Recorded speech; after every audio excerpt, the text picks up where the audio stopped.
नमस्कार दोस्तों, मैं के आपके सामने फिर हाजिर हुआ हूँ श्रीमद् भागवत गीता की सीरीज का आगे का वीडियो आपके सामने प्रस्तुत करने के लिए। तो आइए शुरू करते हैं आज का यह वीडियो। कल तक हमने जाना अध्याय नंबर 1 के श्लोक नंबर 28 तक की विस्तृत व्याख्या आपने देखी, समझी और सुनी भी थी।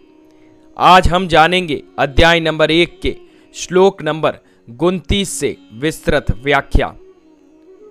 अर्जुन बोले श्री कृष्ण से कि मेरा सारा शरीर कांप रहा है, मेरे शरीर के रोए खड़े हो रहे हैं, मेरा धनुष गांडीव मेरे हाथ से सरक रहा है और मेरी पूरी त्वचा में जलन हो रही है।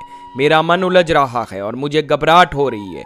अब मैं यहाँ और अधिक खड़ा रहने में असमर्थ हूँ।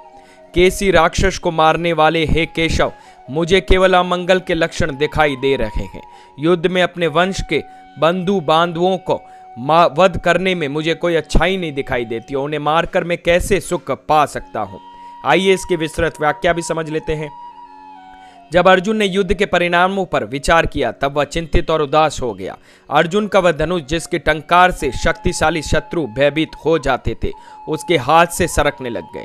यह सोचकर कि युद्ध करना एक पापपूर्ण कार्य है, उसका सिर चकराने लग गया। मन की इस अस्थिरता के कारण वह हीन भावना से ग्रसित होकर अमंगलीय लक्षणों को स्वीकार करने लग गया और विनाशकाले विफलता व सन्निकट परिणामों का पूर्वानुमान करने लग गया। ये व्याख्या अध्याय नंबर 1 के श्लोक नंबर 29 से 31 की है। अब आइए जानते हैं श्लोक नंबर 32 और 33 जो अध्याय 1 से संबंधित है की व्याख्या और विस्तृत व्याख्या का वर्णन भी। हे कृष्ण, मुझे विजय, राज्य और इससे प्राप्त होने वाले सुख नहीं चाहिए। ऐसा राज्य सुख या अपने जीवन से क्या लाभ प्राप्त हो सकता है, क्योंकि जिन लोगों के लिए हम सब चाहते हैं वे सब इस युद्ध भूमि में हमारे समक्ष खड़े हैं। आइए विस्तृत व्याख्या भी समझ लेते हैं इसकी। अर्जुन के मन में यह सत्य जानकर उलझन उत्पन्न हुई कि हत्या करना अपने आप में एक पापपूर्ण कृत्य है और अपने ही स्वजनों को मारना तो पूर्णतया और अधिक कुत्सित कार्य है। अर्जुन को यह प्रतीत हुआ कि यदि उसने राज्य प्राप्त करने के लिए इस प्रकार के निर्दयपूर्ण कार्य किए तब उसे ऐसी विजय से अंतगोत्वा कोई सुख प्राप्त नहीं होगा। वह इस ख्याति को अपने उन मित्रों और सगे संबंधियों में बांटने में असमर्थ रहेगा जिन्हें युद्ध में मारकर उसे विजय प्राप्त होगी। यहाँ अर्जुन संवेदनशीलता की अधो सीमा प्रदर्शित कर रहा है और उसे श्रेष्ठ मान रहा है। सांसारिक भोगों और भौतिक सुख समृद्धि के प्रति विरक्ति प्रशंसनीय और सद्गुण है, किंतु अर्जुन आध्यात्मिक भावों को भलीभांति धारण नहीं कर पा रहा, अपितु इसके विपरीत इसका मोह करुणा के रूप में उसे धोखा दे रहा है। शुद्ध मनोभाव आंतरिक सामंजस्य और संतोष आत्मा को सुख प्रदान करते हैं।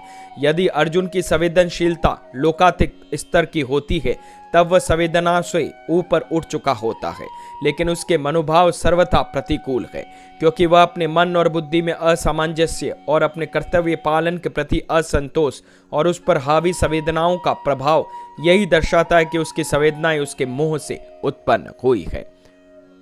दोस्तों, आज के इस वीडियो में बस इतना ही।